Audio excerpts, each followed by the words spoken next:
Le risque dans les missions spatiales, il est toujours calculé. C'est des véhicules qui, en général, les lanceurs volent pour la première fois, mais on ne sait jamais vraiment exactement bien comment ça va marcher, vu que ça n'a jamais volé.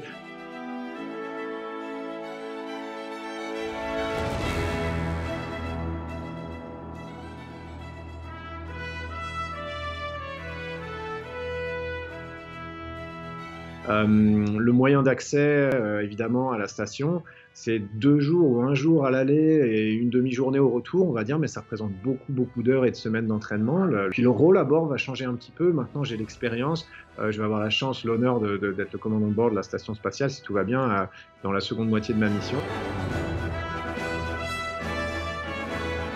C'est gratifiant, disons que c'est une reconnaissance parce que c'est, surtout pour un Européen, ça arrive pas si souvent que ça. On est quand même des partenaires minoritaires, faut pas avoir peur de le dire, dans le programme de la station spatiale. Tant mieux pour nous, ça nous coûte moins cher qu'aux contribuables américains et russes.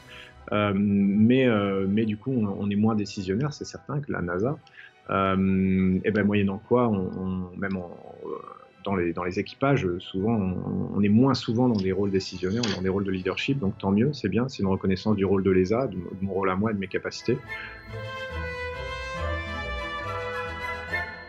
Il y a des expériences qui me tiennent à cœur, peut-être parmi les donc 200, je crois 232 au total, enfin, il y en a 40 de l'Agence spatiale européenne et il y en a 12 qui ont été directement préparées par le CNES, donc l'Agence spatiale française, l'expérience française. Parmi ces 12-là, il y en a une qui est vraiment enthousiasmante, on va étudier des mini-cerveaux, en fait, des cellules souches à bord de la station spatiale, qui encore une fois ne se comportent pas de la même chose, donc les scientifiques aiment bien regarder comment ça se reproduit, comment ça s'agglomère, comment on peut les utiliser au sol.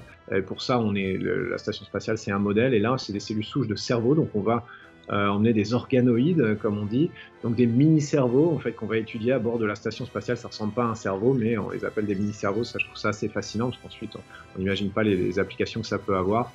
Il y en a une autre qui peut paraître anecdotique, mais qui ne l'est pas. Encore une fois, avec le CNES, je leur ai demandé de développer des nouvelles méthodes d'emballage et des nouvelles mousses, parce que tout ce qu'on emmène dans la station, évidemment, on a besoin que ça résiste au choc du décollage, de l'atterrissage, que ça soit protégé, emballé. Donc tout ça, ça crée énormément de déchets, entre guillemets, à bord de la station. On ne peut pas les jeter par la fenêtre ou à la poubelle, donc on est obligé de les stocker jusqu'à ce qu'il y ait un véhicule qui redescende. Donc c'est vraiment un problème, les déchets. Donc, je leur ai demandé de créer des emballages, au final c'est un peu fou, mais des emballages comestibles avec une nouvelle manière de faire de la mousse, plus ou moins en pain d'épices, avec technique du style imprimante 3D. Donc ça a l'air un peu fou, mais nous, ça va beaucoup nous aider. Ça va diviser le stockage et les déchets par 2. Puis évidemment, ça a des applications directes sur Terre. Si on pouvait diminuer les emballages et le plastique, ce serait quand même formidable.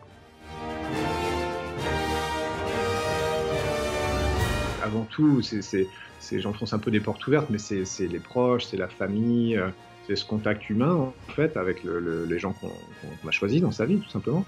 En même temps, on est quand même assez chanceux parce qu'on peut les appeler au téléphone. On a le téléphone sur IP, on a une fois par semaine un appel vidéo de type Skype. Ce qui manque peut-être ensuite, à part ça, c'est on va dire la liberté. La liberté de sortir à l'heure qu'on veut, de faire les activités qu'on veut, de manger ce qu'on veut, de regarder ce qu'on veut à la télévision. Tout ça, malheureusement, ça nous est retiré pendant 6 mois, mais il faut faire avec.